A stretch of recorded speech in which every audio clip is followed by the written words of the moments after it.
Buenos nachos, amigos, and welcome to another fantastic episode of Record Breakers. I'm Petey Ray, your man with no plan. Here with me, of course, is my team, the crew, the gang, the squad. We've got Patrick. Hello again. And we've got Drew. Hello. We've got Brett. Hey, I don't have two of the same joke. We of course gathered to share music with each other because sharing isn't caring, and I'm well prepared to rehash jokes from things we have recorded. Here to share the album this week and share with us, Drew, what do you got for us this week?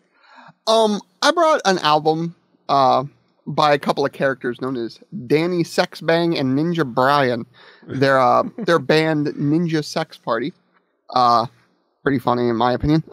With their album Attitude City. Mm-hmm. Yeah, certainly an interesting album to say the least. Patrick, I must ask you, what were your expectations coming into this album? I feel like right before Drew picked this album, he made me watch a YouTube video of them, but I can't remember any details of it. Probably. Other than it was a thing from the internet. Mm-hmm. So that was my expectation, a thing from the internet. Mm-hmm. Pretty lines up pretty well. Brett, what were your expectations coming into this album? Oh, many days ago when we first were told to listen to this album, which was a long time ago, I had no clue what this was. And especially seeing what it ended up being, I was very shocked that I did not know, because I tend to be a magnet that draws in garbage like this. But I was shocked. I was flabbergasted Yes. by what was put in front of me. Yes. Even if I thought I knew, I didn't know. Yes. Drew. Tried to warn. Yeah. How best would you describe Ninja Sex Party's Attitude City? Well, Ninja Sex Party in general is a very interesting group. Daniel Abaddon, Danny Sexbang, is one that has frequented comedy clubs and done comedy and studied at places like UCB with people from UCB and in New York and Philly and stuff like that. So he is sort of versed in comedy, and he's always been sort of a comedian and a singer. And Ninja Sex Party was sort of the first time that he combined those two things. Brian Wecht was a piano player. Ninja Brian in the band was a piano player and a theoretical physicist, a professor, in fact, which is very interesting when you get into what Attitude City is, which is synth pop, a dash of 80s, and a lot of boner humor. It's songs about trying to get laid, getting laid, killing people to get laid, and trying to convince girls that you're worth laying. And there's a couple of like other songs in here, stuff like dubstep and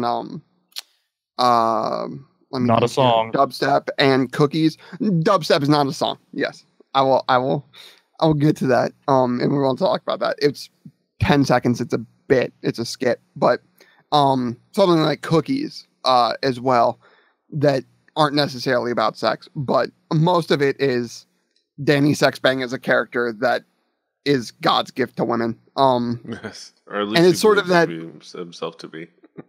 Yeah.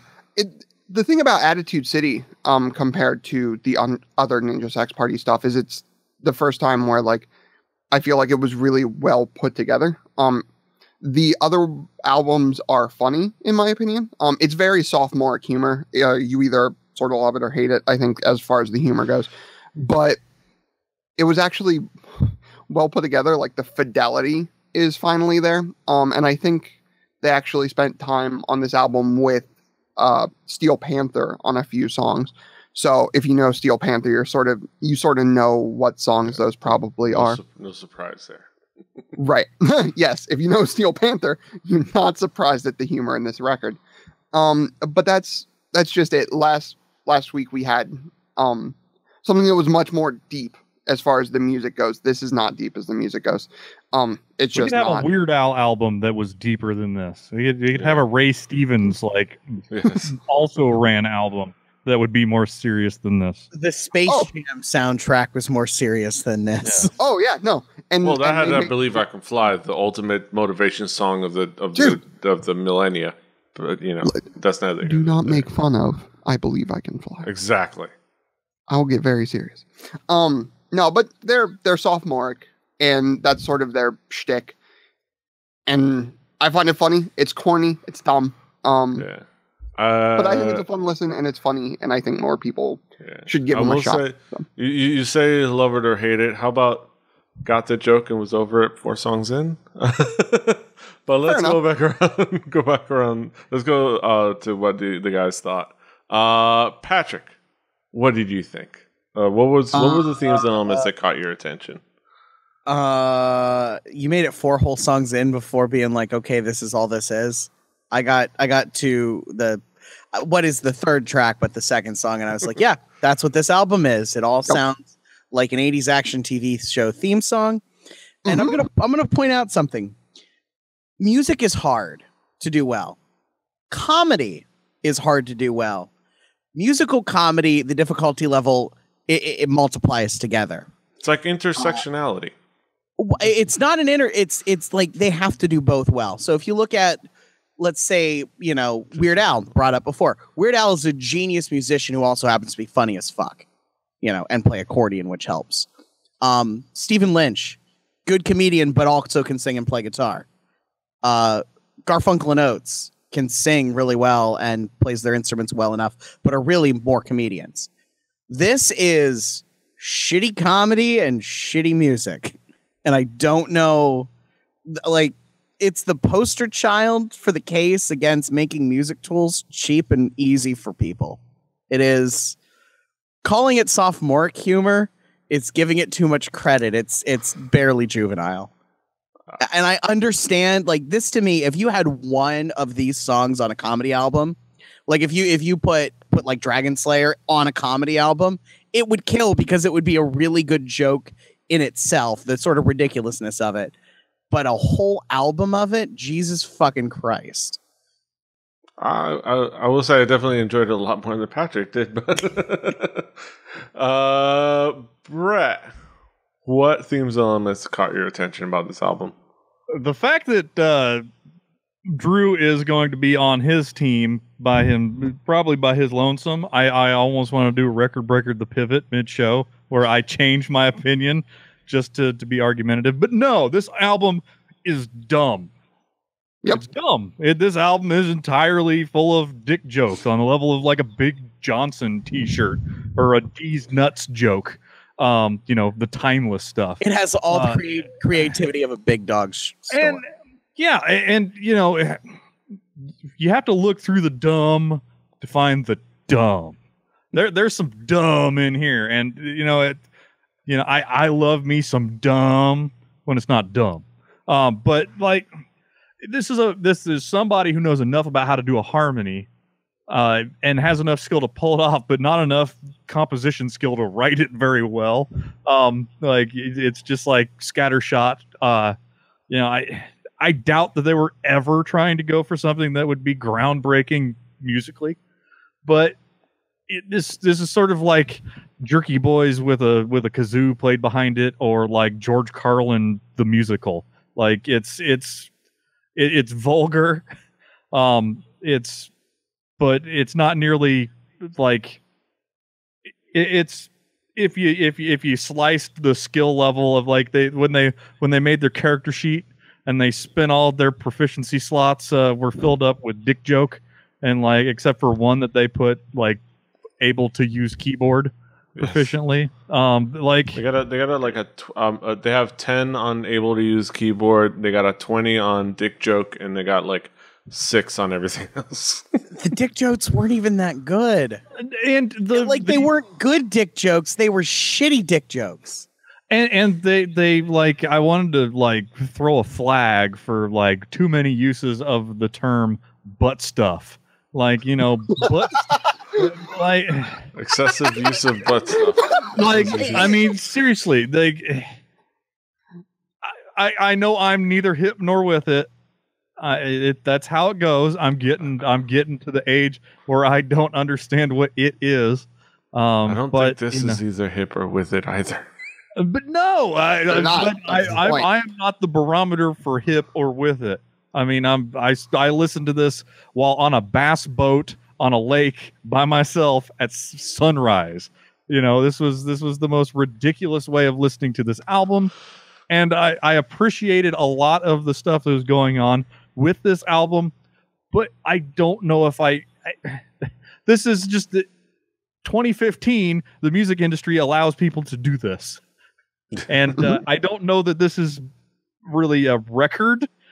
In the same, like, this is as much Cheech and Chong, like what Cheech and Chong were to Smoke and Dope. This is to The Dick Joke, but not as well executed. Yeah, it was a Cheech and Chong, and I'm sorry I brought up George Carlin because, you know, I should not run his name through the mud. Don't put that evil on him. Yeah, he's got enough shit to worry about in the dirt. But you know, it was dumb. Period. Yeah, there was some fun stuff here, but yeah, it kind of wore thin. About being honest, but Drew, what would be some key tracks to zero in on and to talk about? To me, some of the key tracks, Road Trip to start out, the first actual song on the record, is sort of the character that Abaddon plays as Danny Sexbang. He's on stage wearing a kimono that shows off a lot of hair on their stage show, and it's sort of like, I am God's gift to women, I'm going to bang as much as possible. That's sort of what Road Trip is a fun sort of romp with a lot of guitar about leaving a girl specifically to bang everybody in the world and then dying in space, which is a theme they come back to, I just realized, is space. Because another one I would go with is 6969. Is all about saving a planet that doesn't have sex. Earth, yeah. By banging and showing people how great banging is. And then Party of Three, I would go to as my third track, because Party of Three brings in a lot of their songs, especially on this album, center around, as I've said, Danny Sexbang banging everyone he can. Where Party of Three is, he's trying to go on a date with this girl, and Ninja Brian keeps killing everyone around them, which is sort of off-putting and not good. Which I find funny because of the character of Ninja Brian. And knowing sort of their history. And the Party of Three sort of is more where a lot of the other two songs are sort of more up-tempo. Party of Three is sort of a mid-tempo, sort of subdued song. Almost a ballad-y song about death. So. Yes. Death and destruction and mayhem. And 6969. I wonder what song, maybe possibly prog rock song, that is referencing. That an entire line was taken out of. Yes. But yes. Patrick, what would be some of the key tracks that caught your attention? Yeah. So I said a little bit at the top, if you put Dragon Slayer on an otherwise funny record, it would work, because it's so stupid, but it's at least mildly catchy, and it has the theming of it just being like, well, you know, fuck jocks, fuck, you know, rocket surgeons. I fucking slayed a dragon. That's the coolest thing you can be. And that at least as a theme worked. But again, it was, so I make the joke that every Kiss song sounds the same. and they all do. And every song on this album sounds the same, and they don't sound like a good song. Lick It Up and Love Gun are two completely different songs. Yeah, exactly. One, they wore makeup in the video. One, they did not. And You're wrong, but you're wrong. I don't even know. I don't know that much about Kiss. I hate Kiss. And I'm going to do it because I'm the resident metalhead and why Cookies bothers me so much. If you're the concept of mocking the vaguely satanic nature of metal, like that whole part of the genre, is something I find funny. There's a band called Zimmer's Hole who have basically made a career out of it. And the whole Death Clock, Metalocalypse thing makes fun of that. The problem is if you're going to make a song about being super satanic metal and then the joke being that actually it's about cookies, make it a fucking metal song, not some vaguely industrial dance track. You can fucking make metal on fucking Fruity Loops. It ain't hard. Get a fucking like actual drum kit sounds and go for it. It's really easy. I can do it in about 20 minutes. And it pissed me off because it took an idea for a joke that can work and ruined it by making it like a fucking vaguely industrial dance track. If they did that, you would complain that it doesn't fit with the rest of it, and you can't say no. That would be better. It would be some fucking variety. It's just no. You wouldn't say that.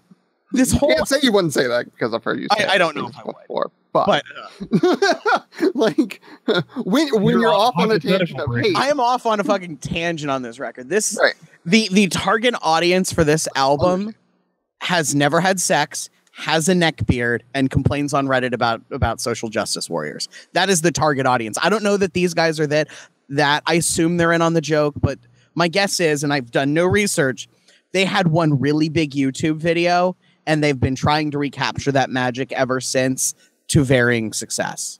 And that's what it feels like to me. And I don't know. It's just, yeah. I'll leave it at that. Brett, what would be some of the tracks that caught your attention? Here, let me shave my neck real quick. But no, I'm saying this is a bearded person who at some point in his life owned a fedora. Who has plenty of neck. Who does possess a neck. There's plenty of neck going around in this show. Like, you can check it out. Let's talk about some dumb stuff. They had an intro track. And the best thing about intro tracks is that you listen to them once and then you skip them forever, because even when they are funny, it never stays funny. And there are a lot of non-music track. I mean, there's music in everything, and it's a production. This is an act that I'm watching. There is not real people making real music about their real life experiences, unlike Diamond Dave and his jump splits. Might as well jump. That's right. Or the Men of Rush and their true experiences with aliens and Dungeons and Dragons. That correct. I don't believe they would be aliens. I believe that they were gods in Olympus. They were the priests of the temples of Syrinx. But that was Earth about 100 years from now. But no, they had a song that was about dubstep. Dubstep, you made jokes about dubstep 4 years ago, and even then it was hacky. Now, I'm no comedic genius. I'm not even a regular genius. But I don't find that, I don't know how that made the cut. If I was in there working the mixer and wearing really expensive headphones behind a piece of glass, I would probably tell them scrap that and come up with something else in 5 minutes, because it doesn't seem like any of this was really thought out for long periods of time. But there's the song 6969, which they can't be all bad, because they could take a stupid premise and figure out a way to stick in a line from 2112 that is kind of a dumb line in 2112, which is, I am not somebody who hates dumb. I brought dumb for you guys to listen to. It was dumb that was done with such precision and skill that it was cool. It was the cool kind of dumb. It was dumb. I mean, it's about flying spaceships into black holes. But, I mean, it's pretty dumb. Ain't nothing wrong with that, though. But yeah, somebody's got to be dumb. And I believe that these guys have a right to be dumb too. And I will fight to the death to protect their right to be dumb. But the fact that they could squeeze in some of this stuff is cool. But, you know, it squeezes the humor out after one or two listens. And the fact that we had to listen to this album for longer than we normally do, like we had a little bit of a break due to people being ill, which means that I got to listen to this for even longer to have more of a nuanced opinion about how I want to have relay the dumbness. But they did have some really good turns of phrase. Bangladesh, Drew, you're right. This was all you told me coming into this. It was going to be Dick, Jokes, and Brian, quote. Yes. It was going to be, it was going to be really stupid.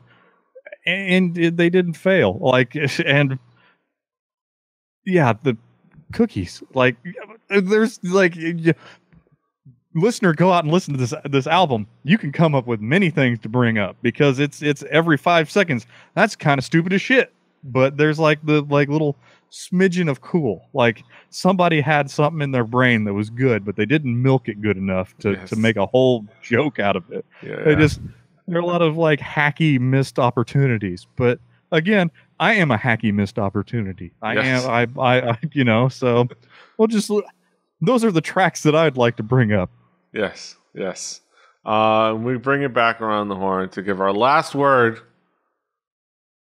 on the album. Last conclusive word about the album. Patrick, what would be your conclusive thought on the album?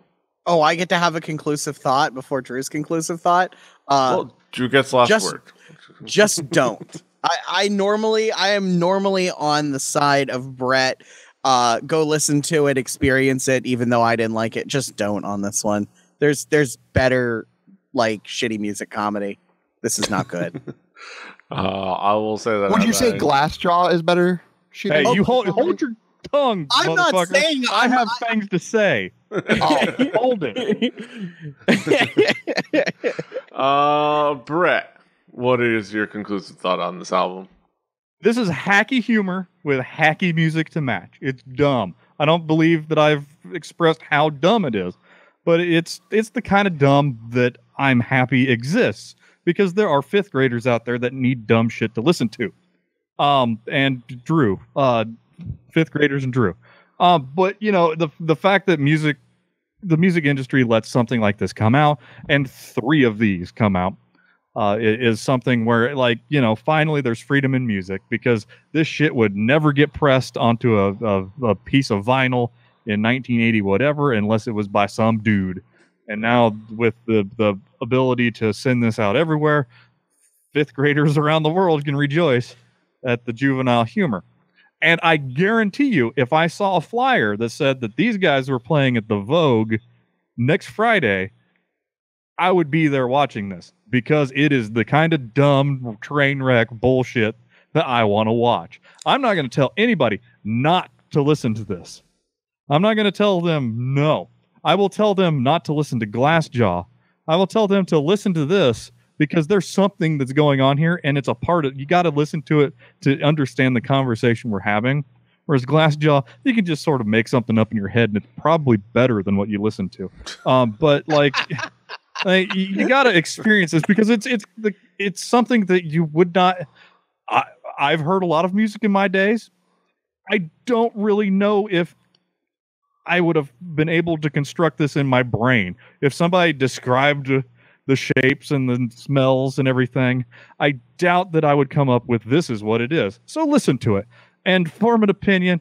And if you disagree, you're wrong. So we have finally concluded the conclusive final thoughts. The book has been closed, except for Drew. I'll let Drew have you can have a postscript on the bottom, but no, the opinion is dumb. Dumb. Drew, correct. What is your thoughts on? Thoughts? No, he is not wrong. He is completely correct. This is dumb. I brought it up because I knew it was dumb. But the thing is, for me, I love the dumbest of dumb humor. And I like being like, what I like about this is I like dumb bits. Like, the funniest bits to me are things that sort of lay lie and you look at it and you're like, oh my, that's weird and dumb and stupid and funny. Like, those are my favorite comedy bits. My favorite comedy bits are not the genius of Mitch Hedberg talking about Smokey and the Bear in the woods and such of that. It's the lead-in bit before that talking about his brother hiding behind a tree at the mall. I like the stupid part of the joke, and this is all stupid parts of the joke. Don't you dare sully Mitch Hedberg's dead good name with this fucking record. You could bring up John Leguizamo in The Pest. He was a burnout and he OD'd. I don't know about good name. He was funny. I don't know if I call it a good name. Let's be fair about this. Kurt Cobain, good musician. The band did a lot of things. I wouldn't call his name good. Like, a good name would be somebody who you would be like proud to hold up as like a pantheon of humanity. I don't want to hold up Mitch Hedberg as a pantheon of humanity because he OD'd on heroin. Like, Kurt Cobain didn't do enough dick jokes to be part of this conversation. Yes. It's not regular. Parallel. But that's the thing, right? Is this is dumb. And I like singing along to dumb. When I'm in my car and I had a bad fucking day, I sing along to stupid. Yeah. Drew, you're dumb. You are one with the dumb. You are the dumb. I love dumb. You're zen with the dumb. Not only are you dumb, you're our dumb. Yeah. I love dumb. That being said, those are our conclusive thoughts on the dumb on this album. Now we get to the main event of our evening. We talk about our haiku reviews. So let's go around the horn. Let's rip off the Band-Aid and go with Patrick. Patrick, what is your haiku? The sad result of the Forever Alone meme making an album. All right. Brett, what is your haiku? Musical genius. This album doesn't have that, but they had some fun. Yeah. My haiku. Pretty fun music that's truly best enjoyed in YouTube-sized doses. And Drew, what is your haiku? Surprised Brett didn't use one of the phrases that I used in mine. Dick jokes and butt stuff. The guys who don't mind playing the dumbest jokes and bits. Nice. And that is our thoughts. That is our word. Go and you can go ahead and play Record Breakers home game. Form your own opinion on the dumb stuff. Listen to this album. It's dumb. Listen to it on our Spotify playlists. On there. On that Spotify playlist will also be next week's album. Possibly. Next week's probably a guest. I haven't been able to, in the hecticness, I also haven't been able to book a possible guest. If not, it will be my album. And my album is going to be, John Oliver did a bit on South Korea blasting K-pop into North Korea as propaganda, and he mentioned some albums. One of those albums was Neon Bunny's Soul Light. I'm going to go ahead and tell you guys, hey, that may have been a bit, but that album is actually pretty worth checking out. So we're going to check it out next week. Neon Bunny, Soul Light. Do the thing. But that's next week, and this is this week. Do the thing. Yeah. You can find us all over the internet. Patrick is at The Swagger. Brett is at HibbityBibberd, HIBBI2IBIBBARD. Drew is at XJuciferX. I'm at PD Rave. The show's at 4 Record Breakers. That's the number 4 Record Breakers. RecordBreakersPodcast.com, RecordBreakersPodcast@gmail.com. If you want to email us, Rebelli.net for this and other shows. Share, like, subscribe, iTunes, Stitcher, do all the things. Until next time, hasta los huevos. Yeah, I'm opening for the dumb next week. Toodaloo. Are we in for more dick jokes? Track 1 is a long D. I'm not saying.